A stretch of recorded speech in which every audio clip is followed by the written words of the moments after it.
Today we're going to talk about embarrassing yourself into exercise.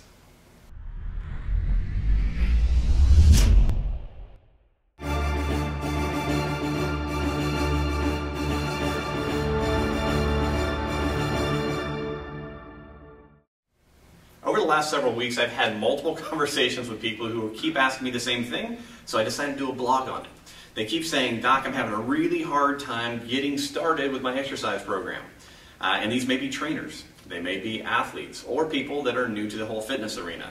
And I've had conversations, similar conversations in each category. And one of the things I always like to share with people is that we often have a huge problem with what I call inertia and work ethic. Now, inertia, if you remember from high school physics, I believe, basically states that a body that is at rest will remain at rest until acted upon by an outside force. And I know that sometimes I feel that way. I'm at rest. I'm going to stay at rest until acted upon by an outside force. And a lot of times people wake up in the morning and they look in the mirror and they're like, oh no, and suddenly we have an outside force called, gosh, I look terrible, or I want to lose weight, or I'm out of shape. Maybe it happens when you try to play with your kids in the yard and you're catching your breath after a minute, and all of a sudden people go, I need to start exercising. The challenge that we run into very often is that exercise is kind of grouped into this category for people as something that they have to do, and it has to be hard. And this is now where what we call our work ethic problem starts to arise. Because one of the things I try to share with our trainers is that when they start working with an athlete, whether this person is a high-level athlete or someone that hasn't exercised in 30 years, the primary goal in the first 3 or 4 months shouldn't be to make massive amounts of progress in any given skill, but instead to make progress in the skill of simply showing up. Because showing up and doing work, doing repetitive work, is really the key to making change.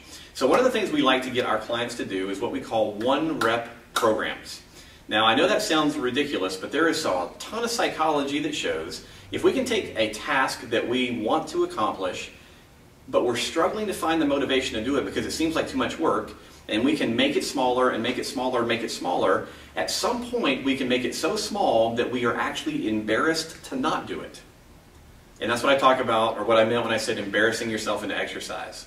So if you think about something like, oh, I want to do some push-ups, I want to do pull-ups, I want to do some squats, very often in our heads we go, oh, I know that I should be doing that, but our actual motivation is not high enough to overcome the perceived exertion that's about to occur. So I love to get people thinking about doing one rep of anything.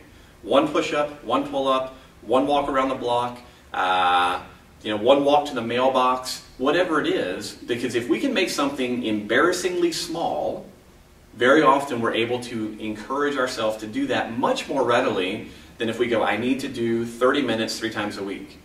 Because ultimately what we're trying to first learn is the skill of breaking inertia.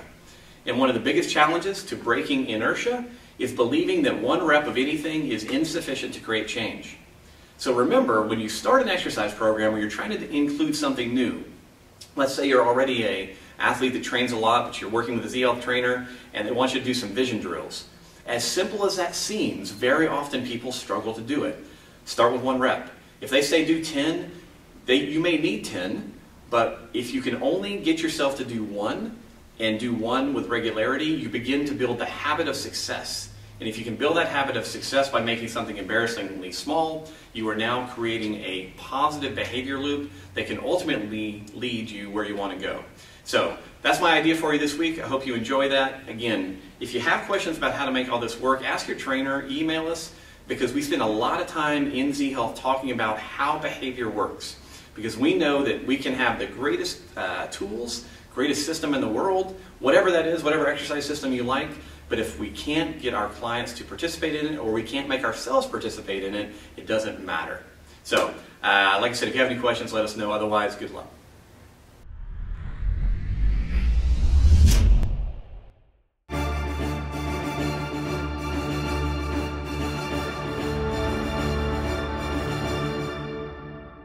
Or some kind of other electronic device, not advice.